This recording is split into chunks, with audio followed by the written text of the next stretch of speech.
question I get a lot about Sysop-64 is, can it play Doom? Well, as you can probably guess, that's pretty easy for the Sysop-64 cartridge running on the DE10 Nano. In this video, I'll show you how to run it and some of the unique options for the Sysop-64 cartridge. Let's dive in.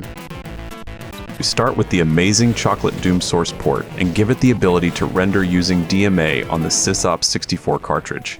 As you can see here, I have added a bunch of Sysop-64 specific options, including things like joystick and mouse input, a host of dithering and display tuning options, SID music and PCM audio, and a few things to clean up some of the parts of the display that don't convert to multicolor bitmap very well.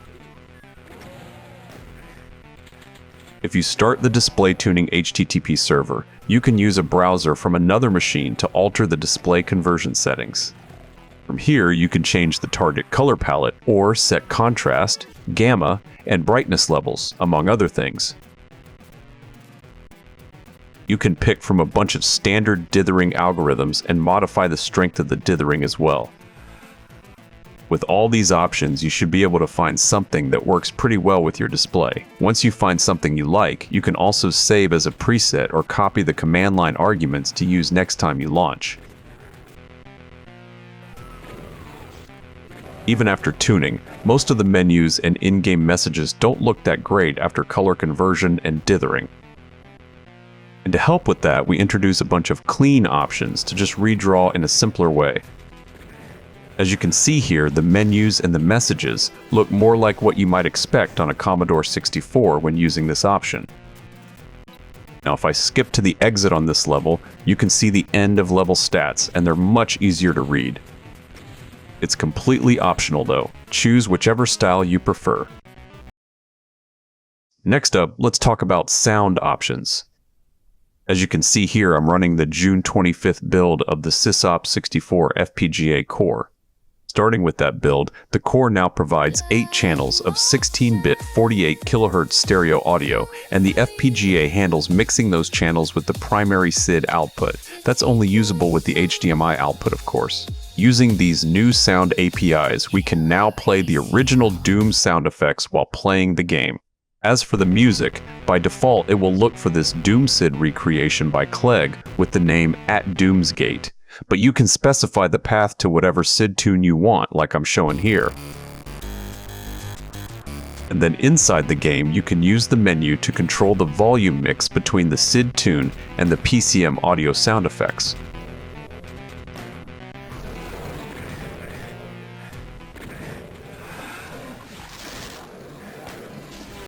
Next up, let's talk more about input options.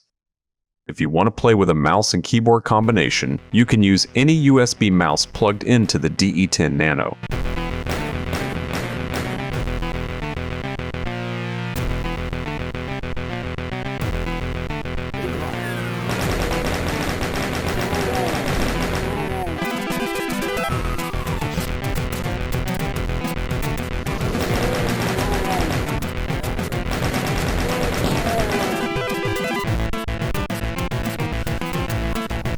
Of course, if you want that classic Commodore 64 feel, there's an option to play with a joystick plugged into the C64 too.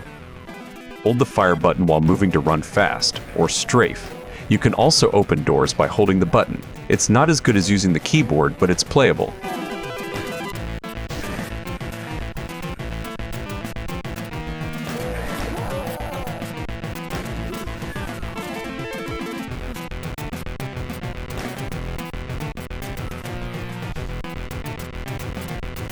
Now, of course, what makes Doom so much fun is multiplayer. I've added some simplistic networking code to the Sysop-64 Chocolate Doom code to enable that. In this case, I've joined on another Commodore 64, also with a Sysop cartridge on my local network.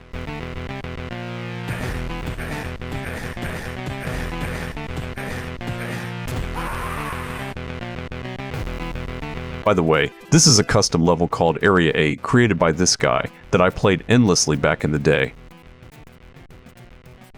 to run Doom on your Sysop-64, you can grab a release from the GitHub repo linked in the description.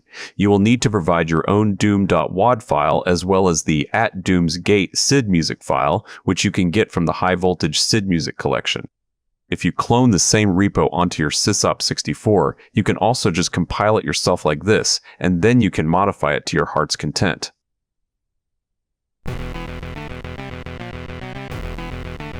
Don't forget, please like and subscribe to show your support for this project. Thanks for watching. See you next time.